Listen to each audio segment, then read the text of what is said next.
Join the following pairs of sentences to make a complex sentence having a clause of condition. Clause of condition का प्रयोग करते हुए अपने को इन दो शब्दांशों को, वाक्यांशों को जो है जोड़ना है. सेंटेंस है हमारा, the cat will scratch you. बिल्ली जो है आपको स्क्रैच कर देगी, खरोच मार देगी. You pull its tail. तुम उसकी पूंछ खींचते हो. तो हमारा आंसर क्या बना? The cat will scratch you. बिल्ली जो है आपको खरोच मार देगी. दोनों के बीच में आपने जो है क्लॉज ऑफ कंडीशन इफ लगा दिया. If you pull its tail, अगर तुम उसकी पूंछ खींचोगे बिल्ली तुम्हें खरोच मार देगी.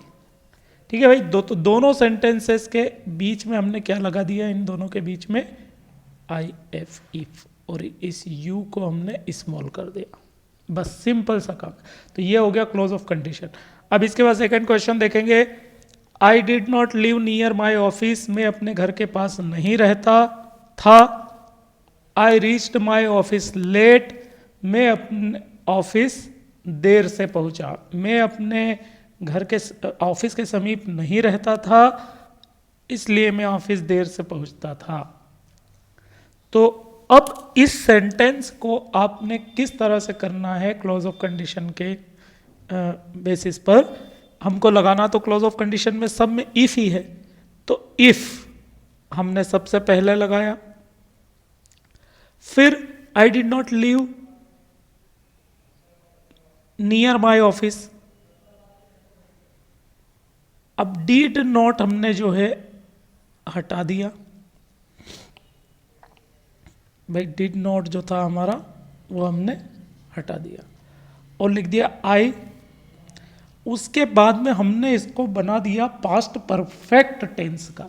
ये यहाँ पे जो है ये है पास्ट इनडेफिनिट टेंस का वाक्य. अब जब क्लॉज ऑफ कंडीशन हम लगाएंगे तो इस स्थिति में जो पास्ट इनडेफिनिट वाला टेंस रहेगा उसको हम बना देंगे पास्ट परफेक्ट. तो डिड नॉट की जगह हमने डिड नॉट, चूंकि पास्ट इंडेफिनिट की सहायक क्रिया है, अब हमको इसे कौन सी सहायक क्रिया में चेंज करना है? पास्ट परफेक्ट की सहायक क्रिया में. If I had not lived near my house. ये भाई हाउस तो आना नहीं चाहिए यहाँ, ये ऑफिस आएगा. ठीक है. If I had not lived near my office, I would have reached my office late. पहले से एक बार फिर से देख लो. सेंटेंस है if I had, past perfect में चेंज कर दिया अपन ने.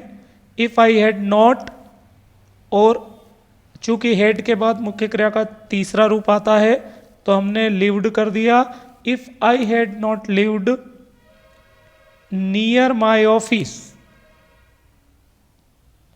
तो इस वाले पहले वाले सेंटेंस का अर्थ क्या हुआ कि if I had not lived near my office, अगर मैं अपने कार्यालय या अपने ऑफिस के पास नहीं रहता.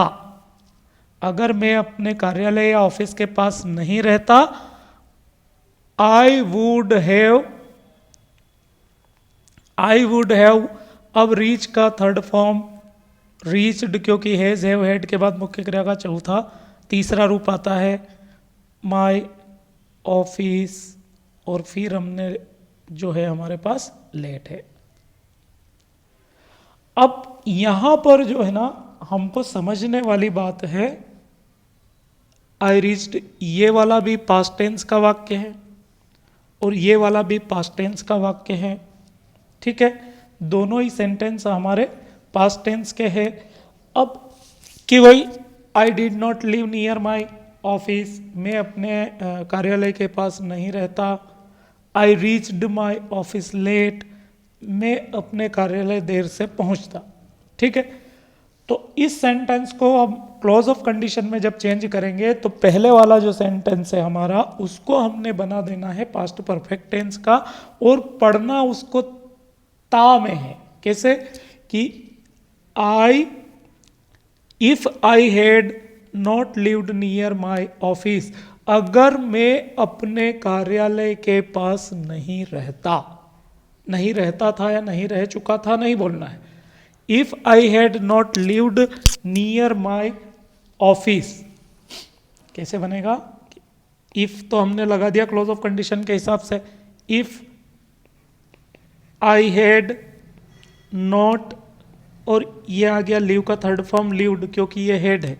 If I had not lived near my और ऑफिस हो गया।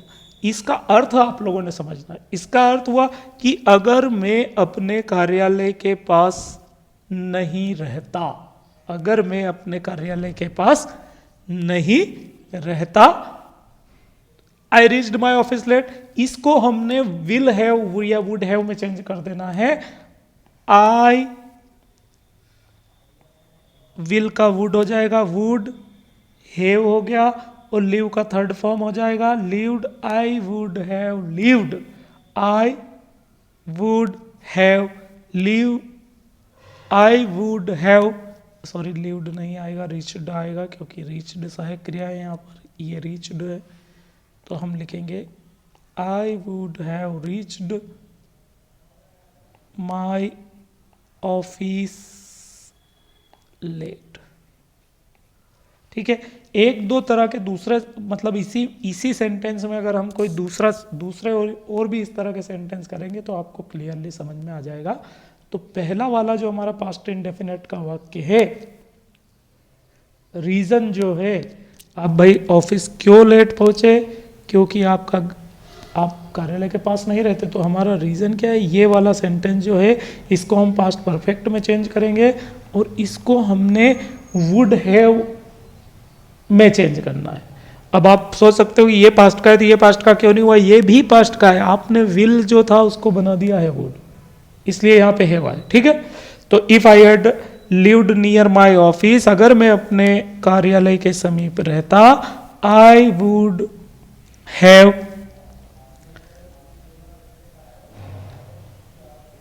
अगर मैं अपने कार्यालय के पास नहीं रहता, I would have reached my office late, मैं अपने कार्यालय देर से पहुंचता। अगला सेंटेंस देखो, you should have enough money, तुम्हारे पास पर्याप्त पैसा होना चाहिए।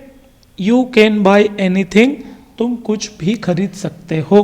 अब फिर यहाँ पे क्लॉज ऑफ कंडीशन लगाएंगे कि अगर आपके पास पर्याप्त पैसा होता, if you have enough money, ये शुड जो है यहां से क्या हो जाएगा, हट जाएगा हमारा, क्या हो जाएगा, ये हमने लगाया सबसे पहले इफ, फिर यू हैव इनफ मनी, अगर तुम्हारे पास पर्याप्त पैसा होता। If you have enough money, अगर आपके पास पर्याप्त पैसा है, पास होना है, हैव का मतलब क्या होता है, पास होना।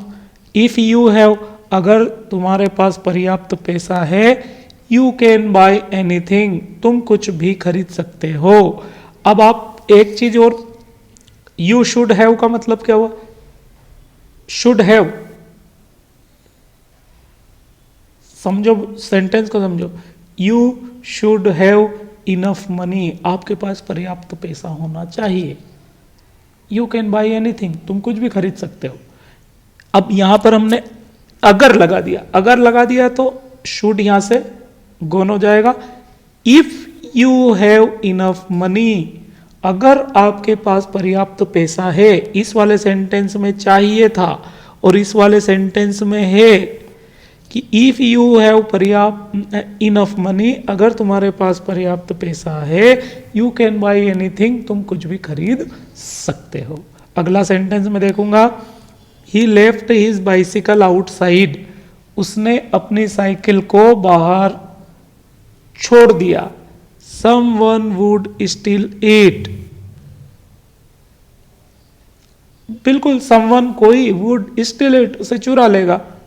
तो if लगाया, if he left his bicycle outside, if he left his bicycle outside, अगर उसने अपनी साइकिल बाहर छोड़ी, someone would steal it, कोई उससे चुरा लेगा। कुछ भी नहीं करना, कुछ हटाना वगैरह कुछ भी नहीं है, डायरेक्ट इफ जोड़ना, दोनों सेंटेंस जुड़ जाएंगे। नेक्स्ट है he had tried to leave the country, उसने शहर छोड़ने का प्रयास, वह शहर छोड़ने का प्रयास कर चुका है। He would have been stopped at the frontier, he would have been stopped at the frontier. Frontier का मतलब आप सब लोग जानते होंगे भाई, जो सीमा होती है, बॉर्डर वाली सीमा जो होती है, उसको हम फ्रंटियर बोलेंगे, ठीक है। तो if he had tried to leave the country, he had tried, उसने वह प्रयास कर चुका है, टू लीव द कंट्री, देश छोड़ने का।